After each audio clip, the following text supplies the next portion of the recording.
Hello everyone, my name is Panda and welcome to my tips for beginners in MLB The Show 21. Now, if you are first time playing the game, then there is a lot of things that you need to know. And let's just go ahead and get right into it. So, the first thing that you need to do is in your home screen, you have, obviously this is what it looks like for everybody right now. But once the third inning program comes out, and we'll get into that later, it'll change. But the first thing that you want to do is you want to go up, and not the create. We'll get into that in a second. Go to settings, and click on settings. Now, this is all personal preference. This is what I like to use. If you want to end up hitting the ball extremely well, and I mean every single YouTuber, everyone that's like a professional air quotes, will tell you that you need to have strike zone as your hitting view. It is so important to have, and you need to be hitting on zone, not directional, because directional is awful. Zone, it may take a bit to get used to, but it's so important that you use it. Now, for your PCI, or your plate coverage indicator, it is all personal to you. You can mess with anything how you like it, any color, but what I recommend is always having it on 100%. Why? Because if you put it on 20, you can't see the dang thing. If you put it on 100, you can see it clearly. So that's, and then advanced, turn guess pitch off. There's no point in having it. There really is no point. Sliding decisions, assists, all this, it's up to you. Pitching. Now I know they introduced pinpoint. I am awful at it. So if you want to learn how to use pinpoint pitching, I recommend going somewhere else, because I'm awful with it. But I use pure analog because it's just the easiest for me, and it gives you more control. One thing I do not recommend is using pulse, because it's just dumb. It just is. So that's whatever. Now, I don't have the throwing meter on, mainly because I am pretty much awful and I have OCD, like when it comes to like making sure the timing is right on everything. So I just have it off. I don't care if my fielders make errors. It's not the end of the world. If you're good enough at the plate, you can just hit bombs and it'll cancel each other out. You know what I mean? So that's pretty much that. I think that's it for the main settings. For presentation, this is all personal, but if you want to have a television like experience when you're playing like against your friends, or just a play now, then put it on broadcast. If you want to just get through it as quick as possible, like if you're like trying to get challenges done, do fast play. But if you want a little bit of both, then do hybrid. That's just common sense. And audio and video, these are my settings because I have to record. So, and the commentary is insanely loud in this game. So, there's that. And then these, just so I don't get copyrighted. Mode specific, it's up to you. If you, for Road to the Show, if you want to use like fielding, like if you want to do some fielding, then you can do all, some, or none. Base running, action pitches, all, lead runner, whatever. I just turn it off. For franchise, I usually do everything except scouting, because it just takes so long and is so in depth that I just have the CPU handle it. Pretty much everything else I do. So there's that. Now, on the home screen, and if you just go down, or you can go over here, you end up on this screen. Challenge of the week. I'll be honest, there's no point in doing it, but if you want to, you can. Home Run Derby moments is in Diamond Dynasty. We'll get to that in a second. Home Run Derby. Now, if you want to play offline or online, this is where you go. If you want to just play offline with, I don't know, using Jorge Alfaro, then you can. But if you're playing online against other people, this is my opinion, use a legend, because there's no point in using a current player like Steven Duggar who has no power at all. So you want to use either a legend like Hank Aaron who has like 99 everything, just so you can get the maximum amount of contact, power, and your biggest PCI. Now, for Play Now. Exhibition, it's pretty self-explanatory. It's just you playing against a computer using any team that you want. Postseason. Now, I've never done this, but I know what it is. You create a postseason bracket with teams, and like you can use a custom roster with that, and we'll get that into a second. And you can just keep like trying to make it as realistic as possible, or just fantasy, whatever you want to do. Now, custom practice. This is the main reason I wanted to do this video. Let me just go into a random one. This is where you learn all your hitting tips and everything.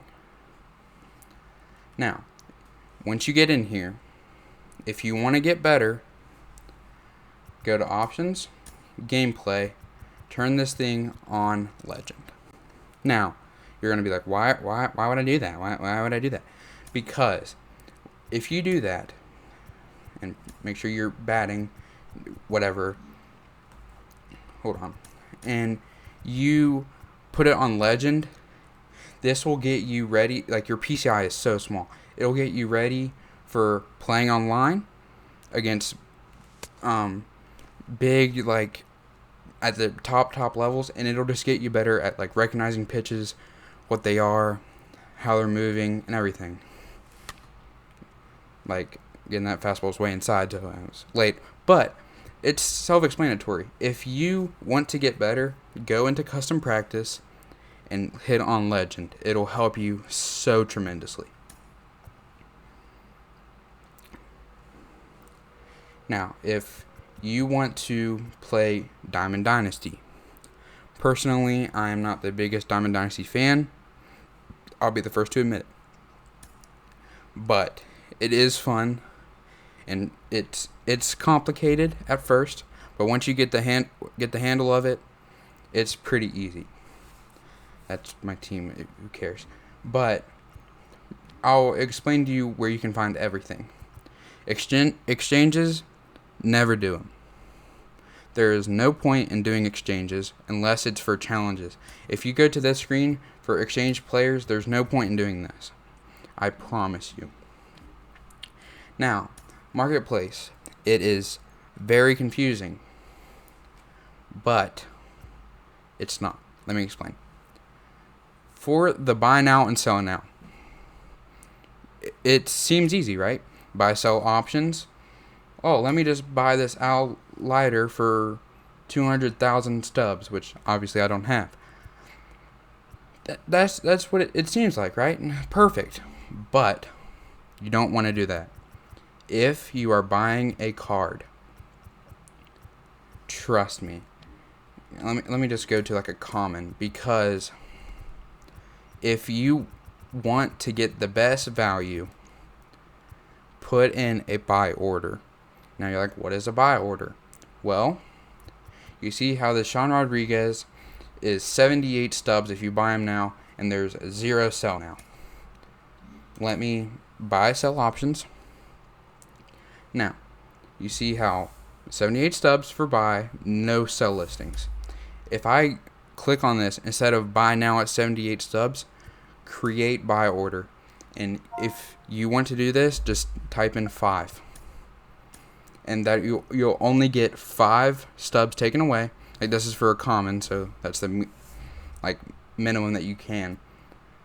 And once someone like quick sells it or sells it, you will get this card for a 73 stub discount, which doesn't seem like a lot, and obviously it's a common. But if you go to, like, I don't know, let's do this Trevor Story, a 12,000 stub difference. That's a pretty big difference.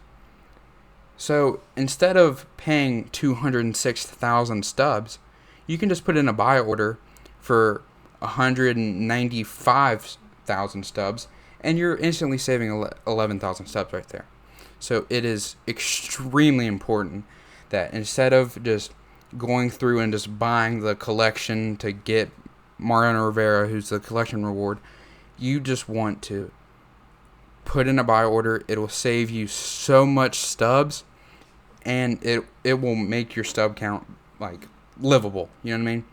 So that's the main thing in Diamond Dynasty. Now, the programs. The second inning program, as I'm recording this, it will end tomorrow. Now, this is probably the worst program. It's probably worse than the first inning. But they got rid of, as the buy order for Sean Rodriguez went through, and it's only for five stubs. See? So, they got rid of the XP reward path. And if you're a first-year player, what's the XP reward path? Well, good thing for you, you don't need to, learn it. But this will get you so much XP if you just do the missions or the showdown. Now, I haven't done the showdown because I'm not that big of a Diamond Dynasty fan. But if you are, and you want to get, Mariano Rivera, Mike Trout, everything that, the best players in the game, you want to do these missions. It'll help you, look, just 25,000, 35,000 XP, that will automatically get me the second inning boss right there. That'll give me Jason Bay, Lee Smith, and Don Mattingly. I mean, if you just do these missions, it'll help you tremendously. Not even mentioning these ones right here. So that's what I mean. Now, in Road to the Show.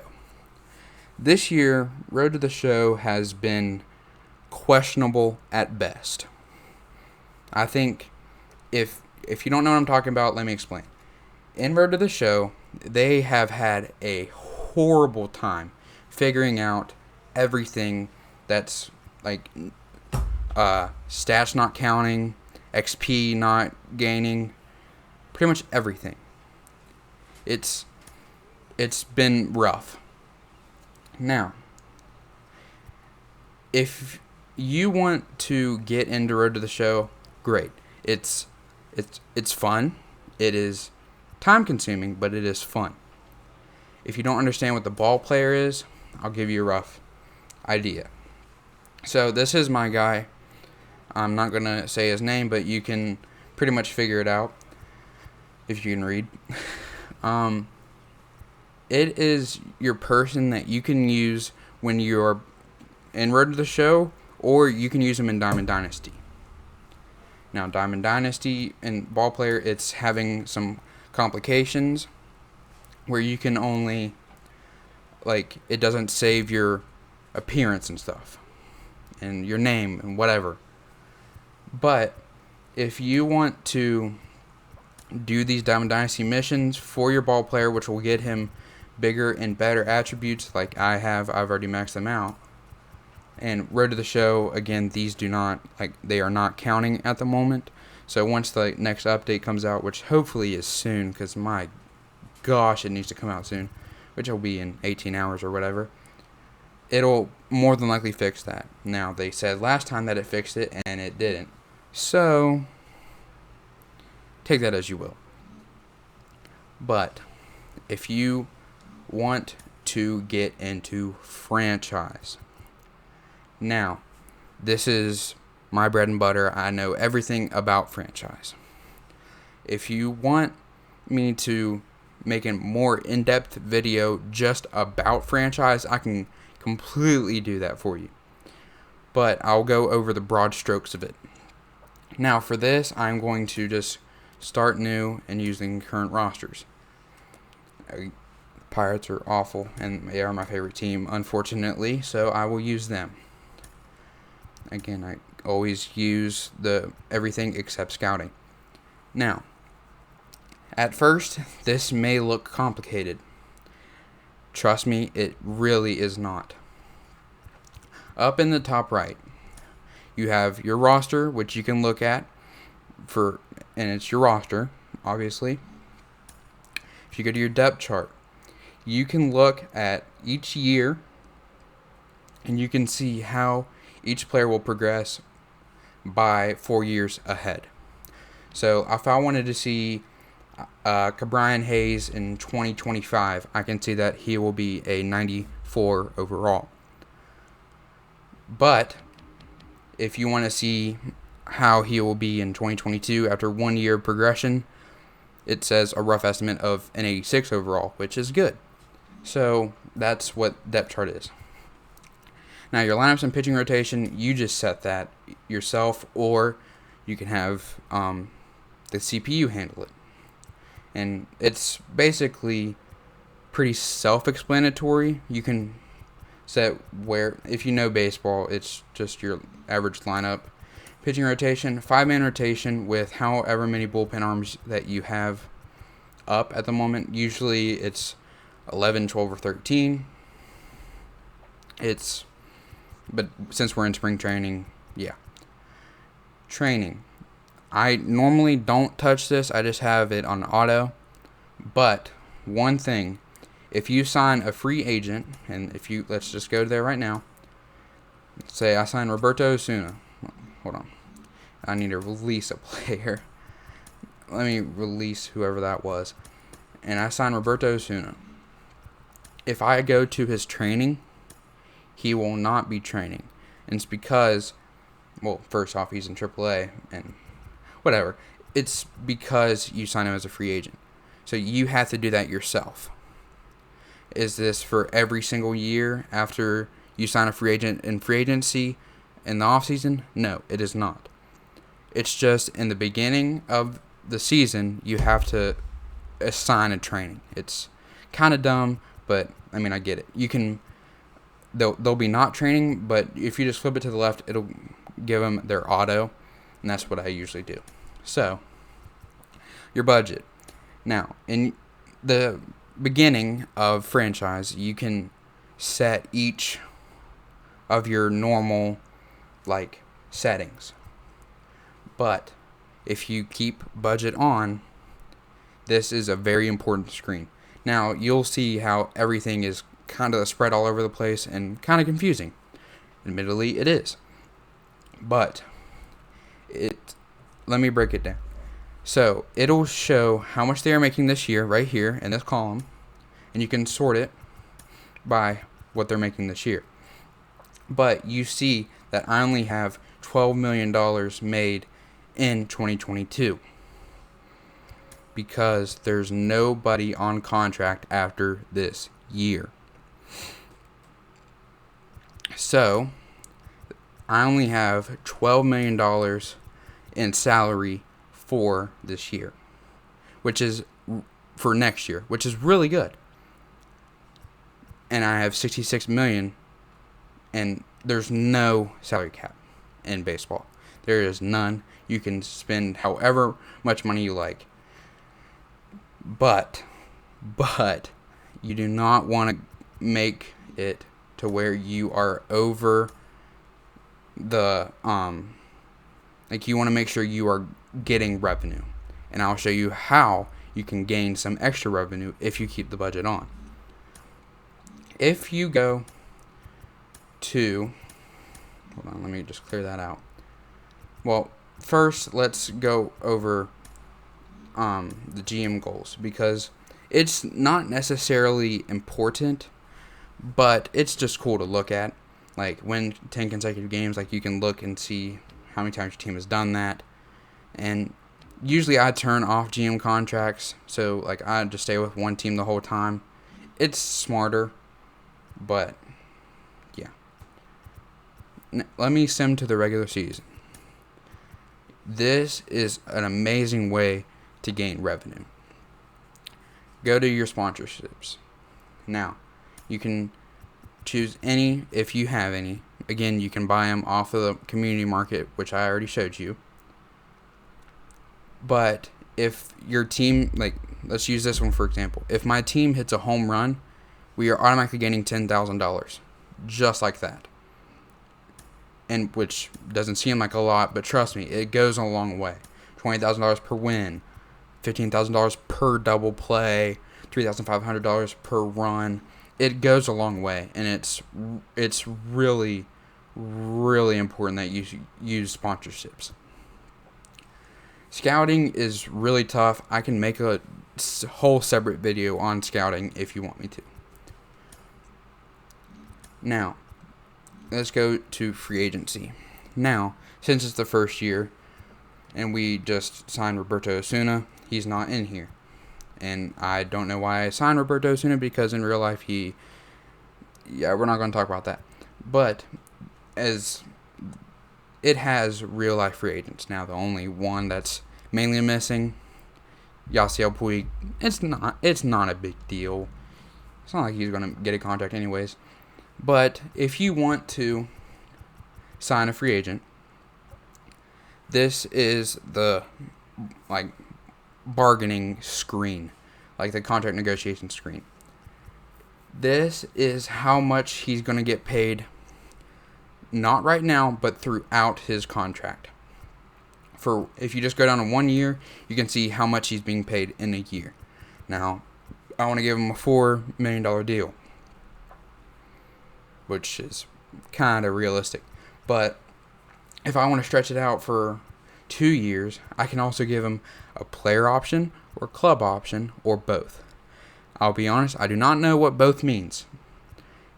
I'm assuming you get a player and a club, which makes common sense, but I don't know how that works. But again, as you have a friend completing a collection, you can change their role. This is completely for morale. It does not affect your team whatsoever. If you want them to be in AAA or occasionally playing like on the bench, then have it as depth. But if you do that, they're going to want more money. If you do platoon, now if you do not know what platoon means, it means that they are playing on a certain day versus like righties, and then they are not playing a certain day on lefties or vice versa. That's what platoon means. If you want to have them in that role, you can put them at that. Again, if they are like a big time player, they will probably not be happy about being a platoon player. But since that Edwin Encarnacion is in the final years of his like MLB lifetime, he's okay with that. As you can see in the right where it says role platoon, and he's happy-ish. Now every day you can see that automatically turned it to ecstatic. He wants to be an everyday player. He'd love to be in that role. And obviously every day makes sense. Now star. If you want a player to be a star, in order for that to like keep that like going, they need to be batting first, third, or fourth in your lineup. Nothing else. First, third, or fourth every single day. If they change that, it'll honestly be every day. Not if it's just how it is. If you go to payout structure, this is kind of confusing to most people. Backloaded. That means that he's going to be making more money in the long term, which means that he will not necessarily be making the most money right now, but at the end of his contract, he will be making higher than what he started at. Front-loaded is the exact opposite. He's making more money now, but in the long term, he will not be making as much money. Normal is just having the same number of like money each single year for however long this contract is.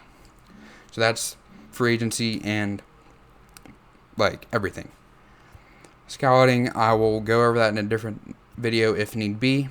Trades. This year, trading has been awful. Completely awful. It doesn't make sense whatsoever. I can trade Roberto Osuna, Adam Frazier, and Cabrian Hayes. Let me just go to the Rays for Wander Franco. But obviously, it says we're not interested in completing this deal in the moment. But at the top, it clearly says that they are insanely interested in making this trade. It's broken. It is completely broken. Wander Franco, if you don't know who he is, he's the number one prospect in all of baseball. So that's that. Trading has been awful this year, but it's kind of easy. You can only add 3 players at one time. And you can also get 3 players back, 2 players, or 1 player. And you can also do that. You can add 1 player and do that. Now, if you want to trade a big-time prospect, like, I wouldn't say Travis Swaggerty is a big-time prospect, but for the Pirates, he is. If you wanted to trade Travis Swaggerty and O'Neal Cruz for a big-time MLB-ready player, you can get Anthony Santander for just those 2 guys, who's only 26 and is getting better. Michael Chavis, Gary Sanchez, Willie Adames, who recently just got traded to the Brewers. Danny Jansen, Aaron Bummer, who's a great lefty reliever. That's how that works. But if you want to, let's say, trade Jacob Stallings, who's in his last year of his contract, well, he has arbitration, which we'll get into in a second, but he's technically in the last year of his contract. You can trade him and Adam Frazier for prospects. So if you're rebuilding, this is an amazing tool for you. You can get Jason Dominguez just like that, who is one of like a top 20 prospect in all of baseball.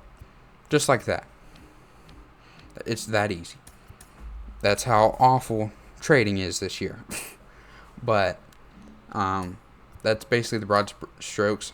If you trade a block, right now, since the very beginning of the season, there is nobody on the trade block. But once you get into the year and everything sets up, there will be players here, and it'll make it easier for you to trade for them. Already easier than it already is. So there's that. Let me just clear this out because it's bothering me. That's that. Now, the updating trade block. You can put whoever you want on the trade block, and you can choose what you want in return. So, as you can see, the Pirates are currently 30th in starting pitching. So let's say I want that if I want a package for Roberto Osuna. Or let me add John Ryan Murphy, who didn't even make the team in real life, for a first baseman or a starting pitcher. Or if I just want Roberto Osuna and John Ryan Murphy for a first baseman, I can do that. That's kind of self-explanatory, but I get how it could be confusing. Transactions. The pending and completed are just people that are on the waiver wire. Usually people that are awful. Wade Davis had a 20 ERA last year. Chris Davis, if you do not know who he is, he went, 40-some at-bats without getting a hit a couple years ago. So that's that. So it's really nothing for pending. Completed, it'll just show everything that happened for this whole season at one screen. Like if you want to just see trades, there's been none. Injuries, there's been none. Free agency, what we just saw, signing Roberto Osuna. Player search. This is an amazing tool if you want to trade for players. Let's say I want a person that is 25 or younger, that is a lefty, that is a reliever, making no more than $4 million. And it gives you all of this. It's pretty cool. So you can set it to however you want. Roster history, it'll show you how each player got signed to each, how each player got on your team, which is really cool. It is not always accurate, I will say that. Because once these players hit free agency, like Gregory Polanco, because he's in his last year of his contract, he will automatically, like if you re-sign him, it'll say that you gained him in free agency in 2021. That's just how it is. So it's a little weird. Technically, it's not wrong, but it's still a little weird. Handbook, it's basically what I've been over, but it's kind of just explaining it more in depth. You can use this if you want. I'd prefer to have like someone explain it to me. That's just cause, yeah. Contract side.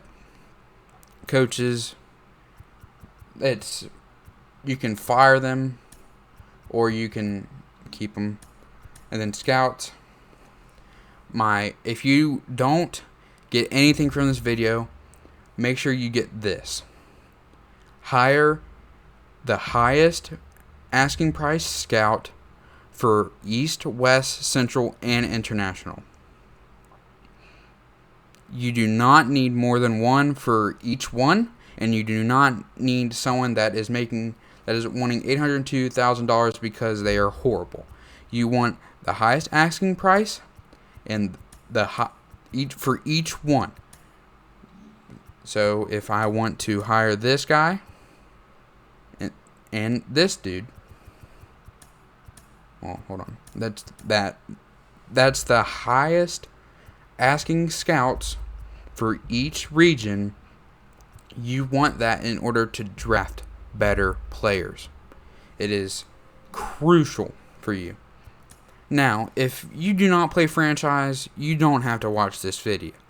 But if you ever get into franchise, make sure you do that in order to get the best players at each position at each draft. Now, I can go more in depth at this. This is it's basically self-explanatory. You can look at everything right here and then back to the settings that we already saw at the start. So that's basically it. Unless you guys want me to do a stadium creator or roster video, which I have my own roster out there. I can show you that in the next video that I make. It is out there. It is wonderful, I think. I've gone in depth with everything. If you want to use it, you can. I will go in depth in the next video. But I do want to go over one more thing. Vaults. Now, that we're not going to look at that. The logo vault is full of a lot of not safe for work stuff. You have little kids doing it thinking they're funny when they're really not. Oh, that's nice, because that'd be great to have in real life.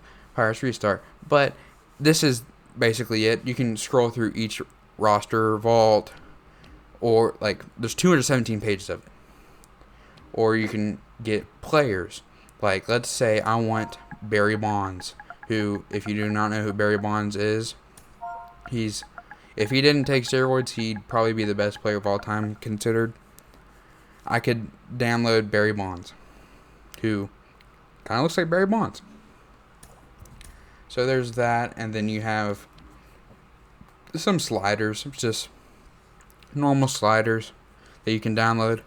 But if you change anything about your sliders, you will not gain XP.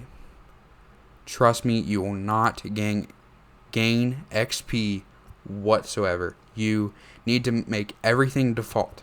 If you want to get into a game and just have fun and put up 300 runs, you can do that by juicing out the power and everything. But if you want to gain XP and get big rewards for Diamond Dynasty, for example, keep these like so in the center where they stay and are not touched. And jukebox, I turn everything off because I do not want to get copyrighted. Audio unlockables is it's kind of dumb, but yeah, it's whatever. So, I mean, that's pretty much it. I hope you guys enjoyed this video and took something from it. If you didn't and you're still watching, thank you. I really appreciate it. But if you are new here, please hit subscribe. It really helps me out. And I'm trying to focus on getting a bigger following than I already have with my friends. And that's been the video. I hope you guys enjoyed, and I will see you in the next one. Peace out.